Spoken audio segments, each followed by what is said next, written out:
This is Shades of Content, a podcast created for and featuring women of color who create and distribute content as a means to tell stories to the masses. I'm your host, Patrice Camo, owner of CAMPspace, and I'm passionate about giving diverse women creators a space to be awesome. Let's go. Welcome back to another episode of Shades of Content. I'm your host, Patrice Camo, and I'm just always happy to be here. If you're listening, I appreciate you. If this is your first time listening, I hope that if this is your first time listening, this is really an amazing episode to join the Shades of Content crew on because it's featuring someone that I just think is amazing. So today's guest, I don't even want to spend a bunch of time getting into all the details. Today's guest is Michelle McKinney. And of course, I'll let her tell more about herself, but I don't really remember when we initially came into contact with one another. You know what? It was at your open house. I knew you. That's I right. knew you prior to, like, because I had been following your journey, but I finally got a chance to meet you, and I asked God for something specific with you, and it happened. That's right. So when CAMPspace opened in March of 2018, Michelle came and there was like this open, like anybody could come, right? So Michelle came and like she said, she had a very specific prayer.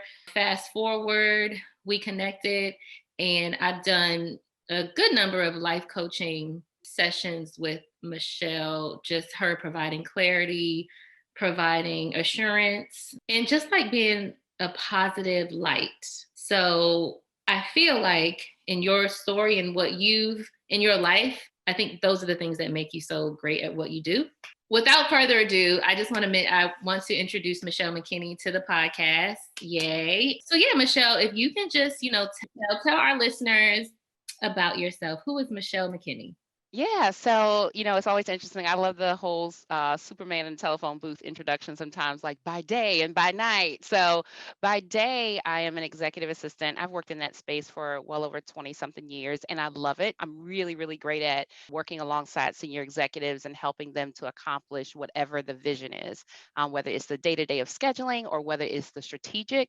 That's what really sets me apart in that executive assistant space. And I've had an incredible opportunity to work at great companies such as American Express, Starbucks and operations, Fannie Mae, and just a wealth of other places that I've learned so much along that experience. That kind of helped me to move into this space of coaching because there was a time frame where after doing this work and working alongside executives for so long, I felt that like still small voice, like listen. And that's actually not a still small voice the way I said it, but that's the way I feel it. Is like, look, you've been doing this work with senior executives for well over 20 years, and I actually may have been a little bit shorter at that point when I first started. um, and it was the nudge of God for me, and it was, I want you to use that same skill set and that same passion to help people get from here to there and use it with everyday women just like you. There are so many women who they nurture everybody else's dreams and put theirs on the back burner. And so help them to get from where they are to the vision and the things that I've put in them to help them to develop that. So that was a natural sort of shift of sorts, but I hadn't abandoned the corporate space for a couple of different reasons. It makes sense for me to still stay in that space for now, anyway. And so the work that I do with what is formerly currently known as Dreams Unleashed, it has been exclusively coaching. There is some pivot that's happening. And so I feel like this is a Shades of Content exclusive, where I'm doing a little bit more pivot into what is going to be called Sundays with Mish, Mish being short for Michelle, and that is going to share some of the lifestyle around what it looks like to really be confidently living in your God-given dreams and doing this work. And while you're doing, this particular work and living out your dreams as a woman, how do you balance it all, right? Because you could be in that space of wanting to live out your dreams, but it's like maybe you have a full-time job, maybe you have kids, maybe you have a husband or a boo, or you're taking care of your parents or whatever.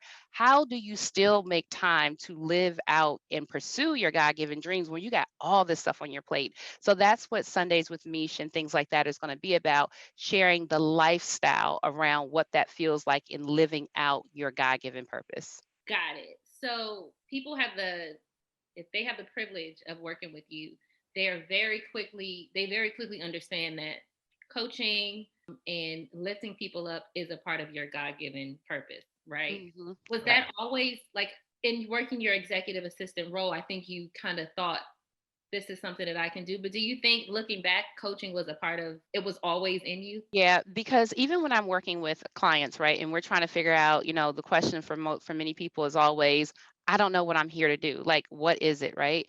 What I do, and you've probably, I'm sure, heard other people say it too, but what I strongly believe is sometimes we got to go back to childhood. What were you doing in childhood? What was the thing that you were doing, the things that you were doing that you could just lose time in, right? What made your eyes light up back then? And for me, it was teaching. Like I would be in second grade, I'm pretty sure it's like my second grade year or even first grade years, and I would stay after class and I would ask the teachers after I helped them clean up the room, "Hey, can I have these extra books?" And I still remember these books. They're like in my head, these little books that I would take home, and I would make my siblings be my students, and they would sit and they would oblige me. They were so sweet. I probably owed them money for doing that, but they would sit there and I would teach them, and I had a grade book and this, that, and the other. I think the disconnect that people make is that one might assume that because I was doing that and I enjoyed it, that, oh, your natural space is to be a teacher. That's not true. And I think that's where parents and teachers and other adult figures go wrong with children is that you make an assumption because you see one part of the gifting that you want to pigeonhole them into that's what it is. And it's like, no, your job as a parent, as a steward, as a guardian of a child is to help them to spark all the possibilities that exist. So teaching was one way that I was showing the gift, which was encouraging and guiding and all those kinds of things. That was really part of the gift, but that was one way that it showed up for me in my life. So that's what I would say is that it's important to go back to childhood and figure out what were you doing back then, and then what were the parallels. And usually what I discover is somewhere around the 11-year-old sort of space in the years that I've been doing this work. That's where the dream sometimes broke down just because adults like to have their opinion about what you should do. I think when you are 5 and 6 and 7 years old, people are excited about your dream. And it's like, oh, yes, you go be the president. Oh, you go be an astronaut. You go do those things. And then when you get into middle school and you start to share some of those vulnerable dreams, people, project their own limitations Mm, on you and what they think that you should do. And so if you say, oh, I want to be a teacher, oh, I want to be a dancer, as a teacher, you hear, girl, you ain't gonna get paid any money in that. Or as a dancer, girl, your hit's too big. You can't do that work. And so your vulnerable child self feels hurt. And you vulnerably shared that dream that belongs so sweetly and innocent, what God has put in you. And so you tell that person in you, go sit down in the closet and don't come back out. I'm going to protect you. So then you try to start creating a whole new dream that was not the one God gave you. And mm. so that one sits there. And that's why we have so many people now who get into all these great jobs and they're making the money and they have the house, they have the cars, they checked all the boxes, they got the degrees. But then it's like, I got all the stuff, but I feel so unfulfilled. Well, let's go back to those middle school years and where did you leave it? Where did you drop it off? That's deep. That, this projecting limitations on other people, right? I think Hmm. we all do it, right? And Yeah, I don't think it makes you a bad person if you do it, but right. I think we all kind of come from that.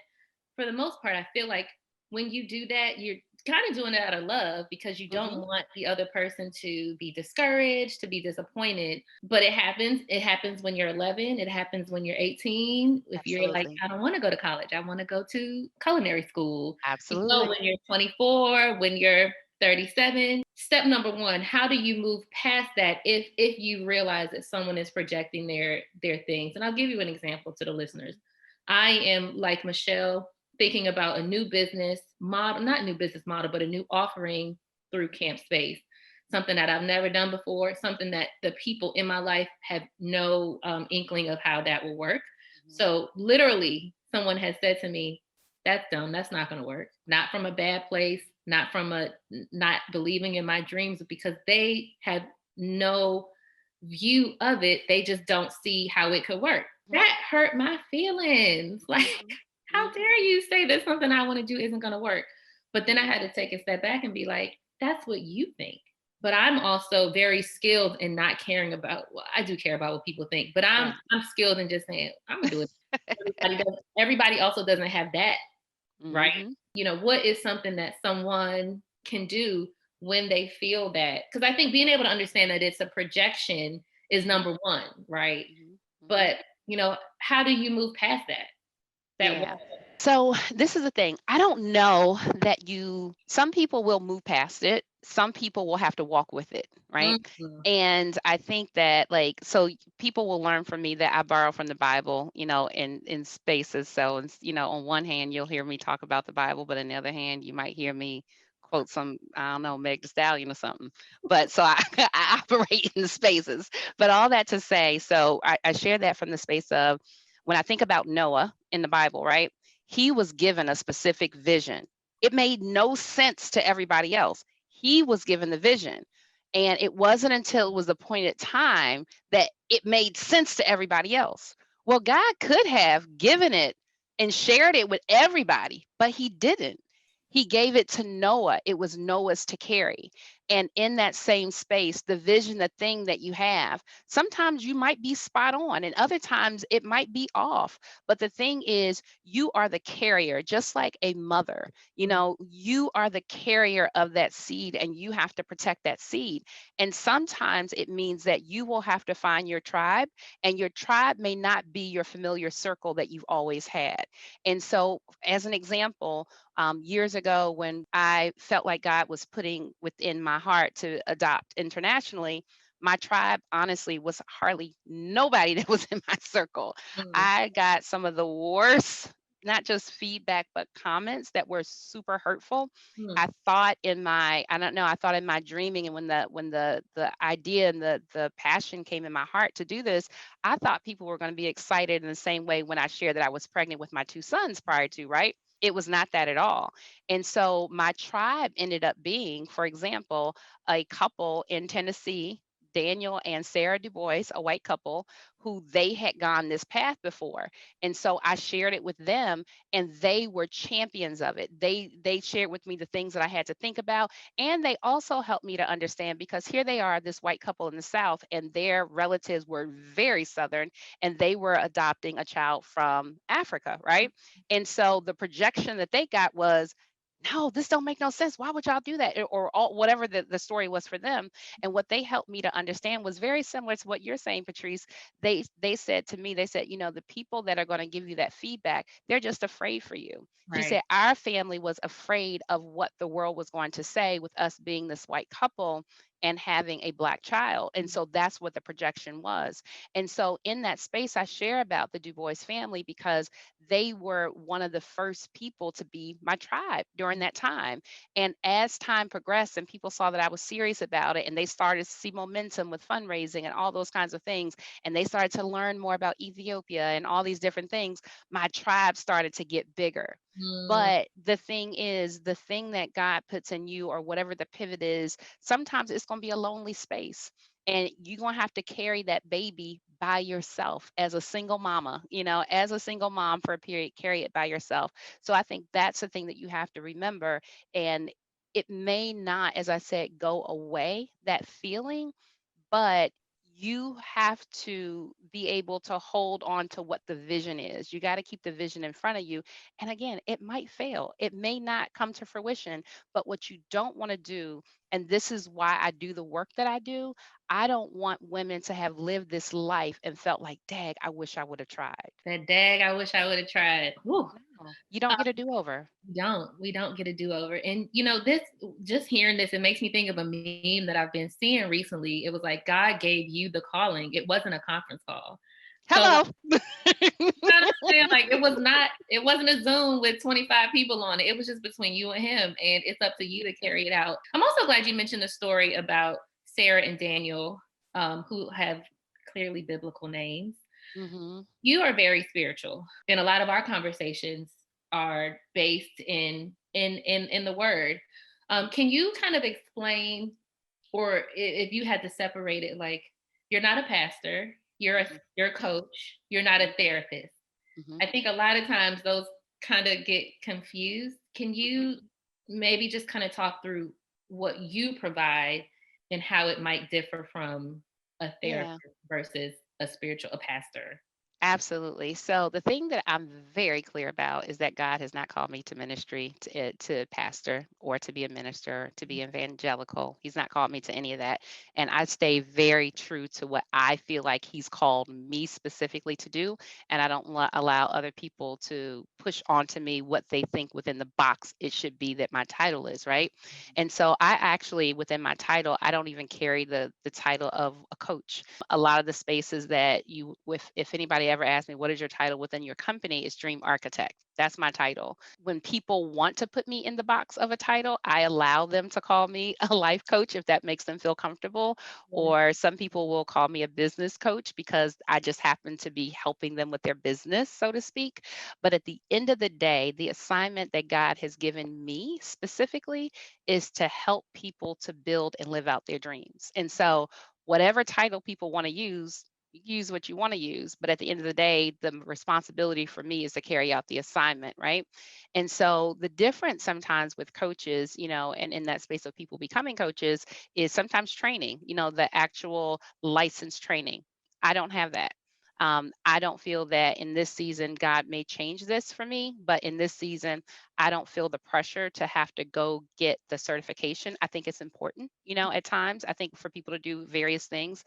So I don't have that space. And I'm okay with that because if there is a person that feels like I need my coach to be certified, there are plenty of coaches that are out there, and I'm probably not the best fit for you. And I'm okay with that. But in terms of the work that I do, when I open my mouth, I know that it's not Michelle McKinney that's speaking.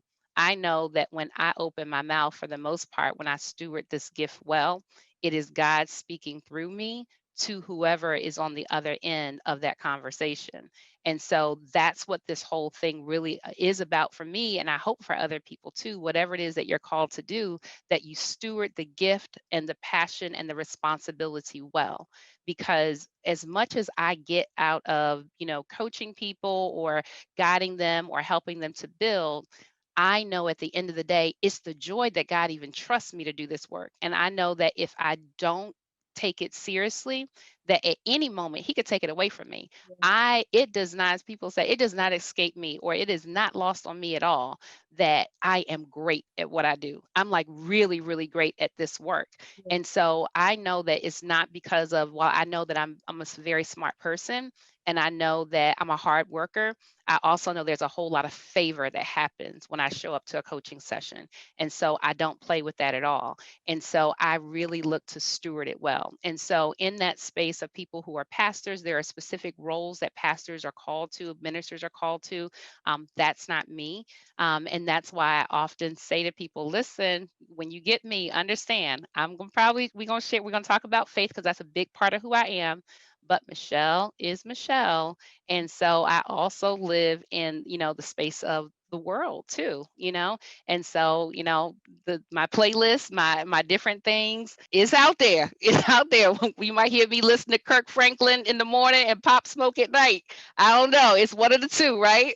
And so that's my reality. For me, is that I try to stay true to myself. Part of this transition that is happening in my life right now in Sundays with Mish, and me taking on the name Mish more in this space of my business and the work that I do, is that it is a transitioning of who I was and who I am.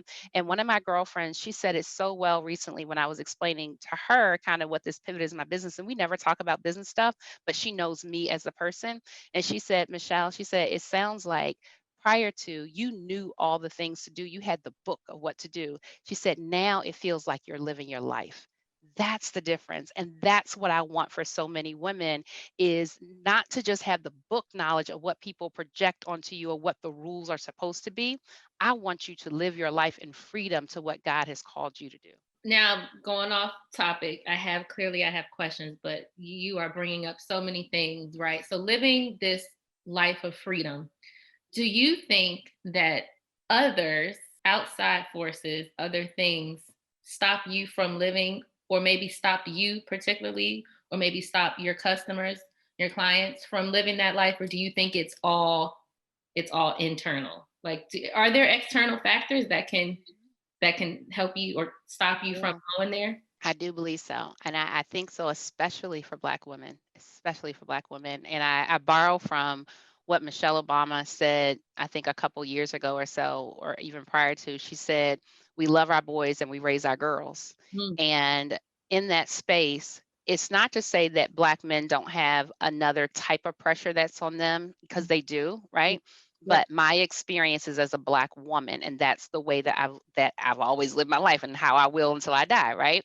And so, as a Black woman, in that quote of what she said from Heart Space, is that we love our boys and we raise our girls, is that Black girls are taught from the beginning: keep your house clean, keep your legs closed, don't have your skirt too high, make sure you do this. And then, even as you get older, that pressure to perform.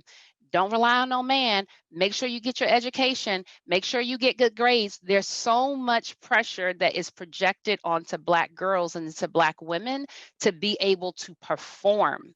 And so, when you have all of this pressure to perform, and to also, in many cases, to be kind of like the person, that the strong one, to lead your family, you're not always afforded the opportunity, unless you push for it Mm, yourself, to live your life authentically for who you are, because you have been raised in such a way, in the way that a good girl is supposed to. And when you add to that being a Christian Black woman, it complicates it even further, because there are standards that are projected onto Christian women that are not the same for Christian men. It's just not. I don't care what anybody says, it's just not.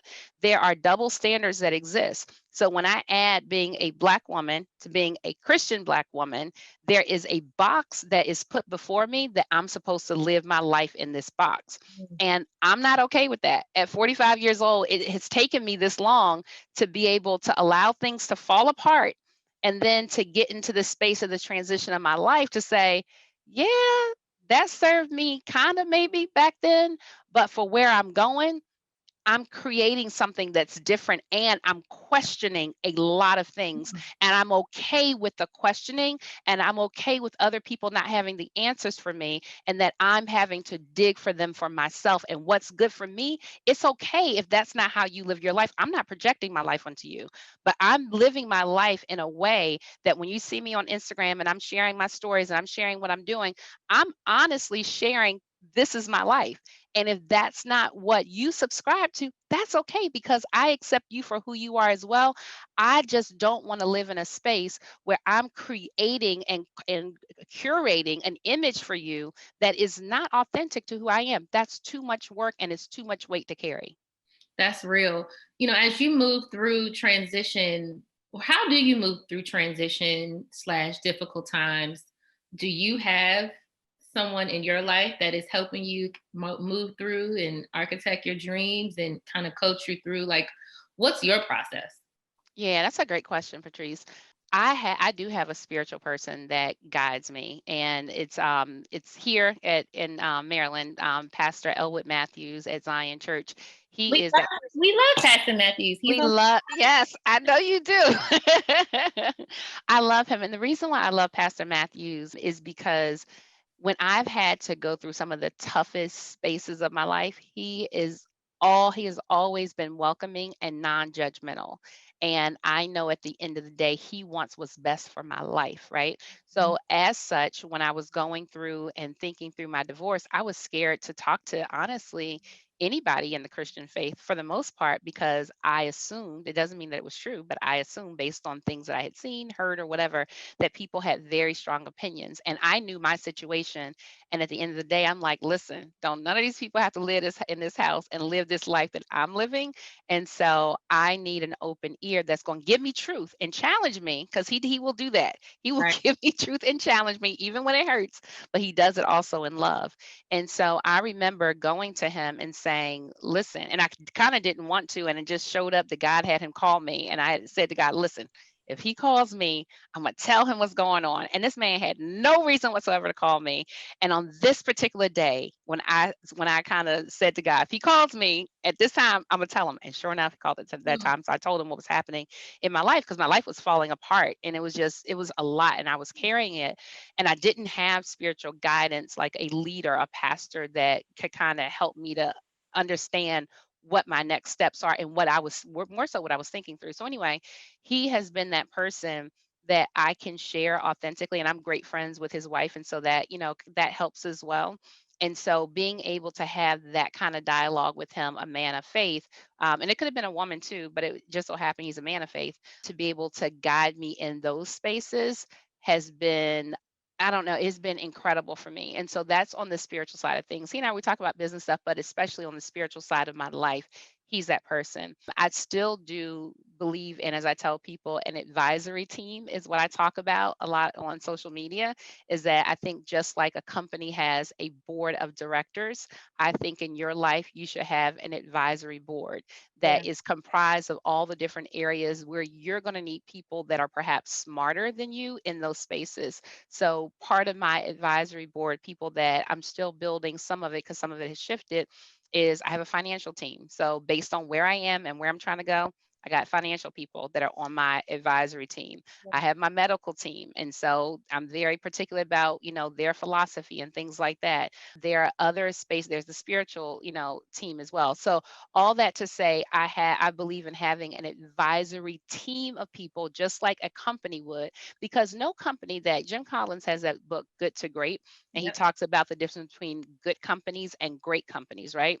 Yeah. No company that is a great company does not seek wisdom around their board to be able to share with them what they don't know, because you don't know everything. And you got to have people on your advisory team or your board that can help you to see the blind spots and that you can trust to speak into your life. And so I encourage I don't care if you're working with $500 in your bank account right now, you need an advisory team to be able to guide you in the different areas of your life. Yes, yes, yes. And like you said, the different areas. So it's not just business. It's not just personal. It's every single thing you do. You shouldn't feel like you're doing it in a silo, like you're all alone. How do you not take on, like, okay, the first time we met, I start crying. Right? Like, I love you. how do we in busboys, I'm just boohooing. How do you not take on the weight of what the dreamers that you work with, like, how do you, I don't know if boundaries the right word, but what does that look like for you? And maybe that's a self-care question, because I know there are a lot of people that listen to this podcast that are interested in helping other people be great, but Yeah. with helping other people be great, you are going to take on inherently the weight that they have Right. as well. So, how do you manage that? So that's important because I'm a feeler and I'm a person. I'm also a fixer. I'm by nature, the way God has gifted me. Part of my strengths and my gifts is in being able to be solutions driven. That's what I do. That's why I'm so great at being an executive assistant, is because I'm very solutions driven. Right? Tell me the problem, even if you ain't asked me to fix it, I'm trying to fix it. Right? And so part of that for me is that, no lie, I do take it. I take it on. I feel it with the person, but that's where it's important for me, as you were saying, and so the answer there is that there's a self-care part, is that because I take it in, I got to have a place to pour it back out, Mhm. because I am such a feeler and I want what's best for you. Now, one thing that has shifted in my life probably over the last decade is that I had to take on this philosophy for people overall, because I talk to so many people, whether it's in my business or whether it's family and friends, is that I can't want it for you more than you want it for yourself. Right. And I used to want stuff for people so bad, and I'd be on the phone with you for 2 hours and this, that, and the other. And sure enough, true to form, next week, you still gonna do what you want to do. Now, that didn't mean that I'm asking you to do what I told you to do. I'm just saying make some progress. But, in those spaces where it's like, okay, we're on the phone for 2 hours, but you're not gonna do no work towards it. Why are we having this conversation? So Wow. that's where I decided to have boundaries in place, where it's like, yeah, no, that doesn't work for me, because I don't like excuses. I, come from a space where I think most people have a difficult story or a story of sorts. And so when I think of my own story of growing up and what happened with my parents and what happened with me and my brother, and to see where God has brought me from, I just don't like excuses from people. I'm like, if you want it, go get it. And it doesn't guarantee you'll get it, but are you doing the work to at least work towards it? And to take a step back, Michelle is 100% on my advisory board. She's helped me. I don't know if I told you this. I did end up hiring the administrative assistant. Right. I'm So getting ready to hire one too. I'm so proud of you. yeah, like I Game mean, changer. Michelle helped me think through a client that I was super stressed about, and just it's so important. It's just it's Yeah. vital. We can't do this stuff on our own. Yeah. What is something that you would suggest the people listening to this podcast do, if they need help? Because we all have these lives that we see in front of us. Like I think all of us have the vision of what we want our life to be. And I think sometimes you see the vision and you either think it's just that, a vision. Oh, okay. You think that it's a facade or I don't know what that word is in the desert when you see something that's A not mirage. a mirage, right? Yeah. You see it, but you like, that is so fake. Right. Or, Right. or you see it and it's like, oh, bam, I see you right in the front mirror, or not Yeah. mirror, but the window, and I'm about to go for it. Yep. Um, for those who see it as a mirage, what do you say? What would you say to them? Yeah. If it feels, you mean more so if it feels like it's not possible or it's Mhm, not, yeah. mhm, You know, this is the thing about the dream is that you have to remember. If I go back to that thing about stewarding it, right? It's never for you. It mm, is never for you.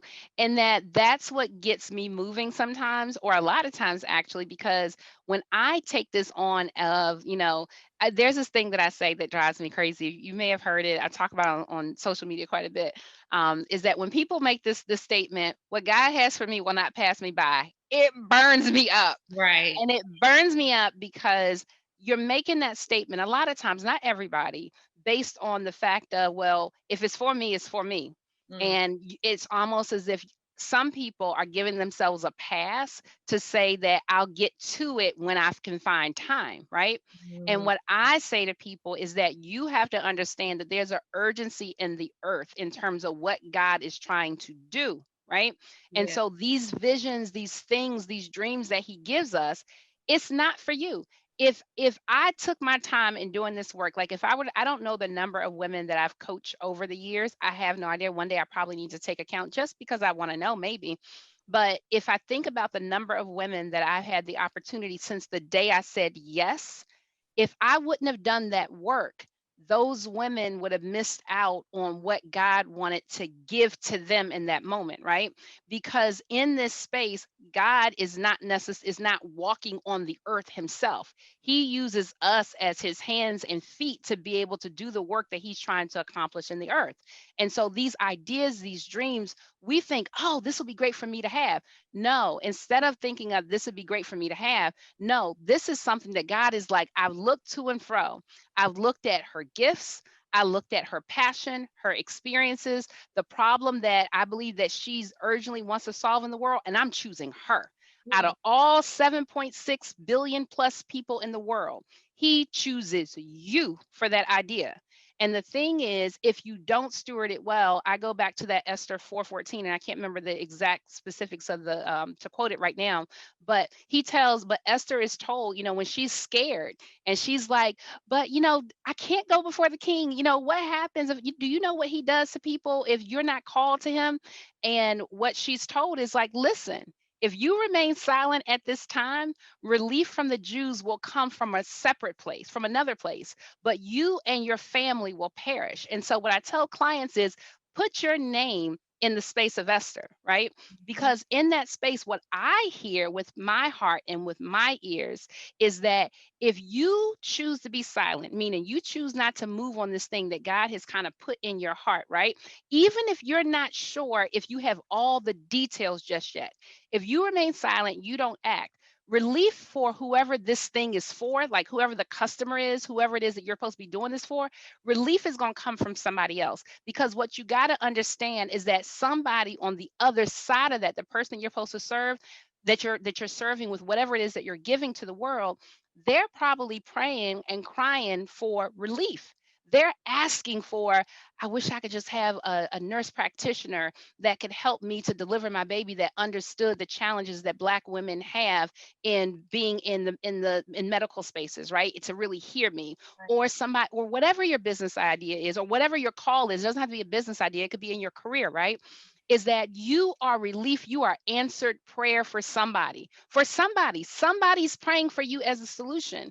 And if you don't act, they're thinking that God is not answering their prayer. And God, in my opinion, is like, I'm trying to get the solution to you, but Erica or Janie or Jessica just won't move because she's too distracted, she's too busy, or she doubts the fact that she can really do this. If I could get her to move and get mobilized in the work that I've called her to do, your prayers will be answered. Because I think about even some of the things that I'm waiting on God for, some of it is because it's not time, but some of it is because people have not moved in the earth on the things that God has asked them to do. And I'm thinking that God is like, no, it's not your time. Nah, it's because she ain't moved yet.